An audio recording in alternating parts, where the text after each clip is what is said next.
अखिल भारतीय मराठा महासंघ के राष्ट्रीय अध्यक्ष राजेंद्र कोंधरे की सलाह पर तथा अखिल भारतीय मराठा महासंघ के सतारा जिला अध्यक्ष अनिल बापू घराल के नेतृत्व में कराड के प्रांतीय प्रशासक अतुल महित्रे को महाराष्ट्र सरकार द्वारा शुरू किए गए एक राज्य एक विलेख तथा पावर ऑफ अटॉर्नी अधिनियम को निरस्त करने के लिए ज्ञापन दिया गया।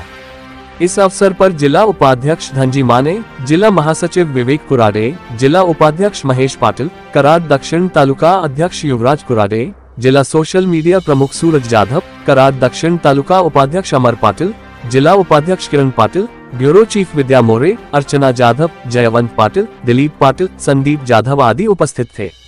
इस अवसर पर राज्य में फर्जी डीड बनाकर फर्जीवाड़ा करने, मृत व्यक्तियों को जीवित दर्शाकर डीड पंजीकृत कराने, बड़ी परियोजनाओं से सटी जमीन खरीदकर विशेषकर पहाड़ी क्षेत्रों में किसानों के साथ धोखाधड़ी करने, पारिवारिक शेयर तय न होने पर एक भाई द्वारा परिवार के सदस्य के शेयर बेचने जैसे कई मुद्दों पर चर्चा की गई। नागरिकांच्या व शेतकऱ्यांच्या वतीनं अखिल भारतीय मराठा महासंघ यांच्या वतीनं आपल्या प्रांताधिकाऱ्यांना आज निवेदन देण्यात आलं।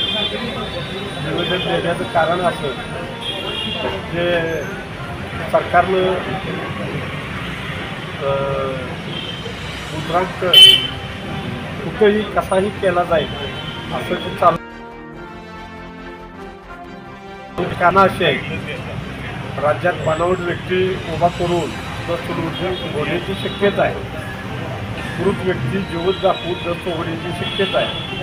शेतकऱ्याच्या विशेषतः डोंगरी भागातील मोठ्या प्रकल्पांच्या शेजारच्या जमिनी खरेदी फसवणूक होण्याची, कुटुंबातील हिस्से निश्चित झालेले नसताना एका भावाने कुटुंबातील व्यक्तीचे हिस्से विकले याची सुद्धा शक्यता आहे।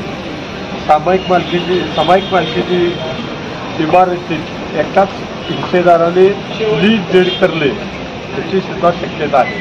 सातबारावर इतर अधिकारात सरकारचे नाव असताना होणारी दस्त नोंदणी ही सुद्धा शक्यता आहे। भूसंपादनाचे सरकारी शिक्के पडलेले असताना होणारे दस्त नोंदणी याची सुद्धा शक्यता आहे। धर्मादायी संस्थेच्या मिळकती विक्री भाड्यानं देण्यासाठी माननीय धर्मादाय आयुक्त यांची परवानगी आवश्यक असताना विश्वस्त आणि अधिकार नसताना न्यासाच्या मिळकती विकले अगर भाड्यानं दिले याची सुद्धा शक्यता आहे। अडाणी लोकांना चेक न देता दस्तामध्ये मोबदला नमूद नसले याची सुद्धा शक्यता आहे। दस्तास योग्य मुद्रांक लावलेला नसले, कमी मुद्रांक शुल्काची दस्त नोंदवून शासनाचा महसूल बुडवले याची सुद्धा शक्यता आहे।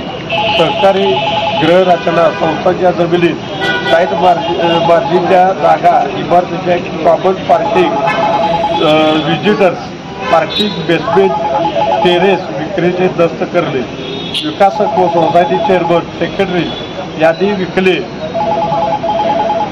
ही सुद्धा शक्यता आहे।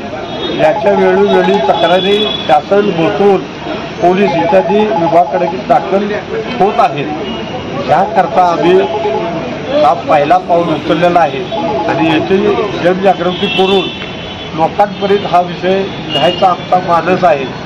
सगळ्या आजूबाजूच्या संघटनांनी देखील या विषयावर आवाज उठवावा असं माझं त्यांना आव्हान आहे। जय हिंद, जय भारत।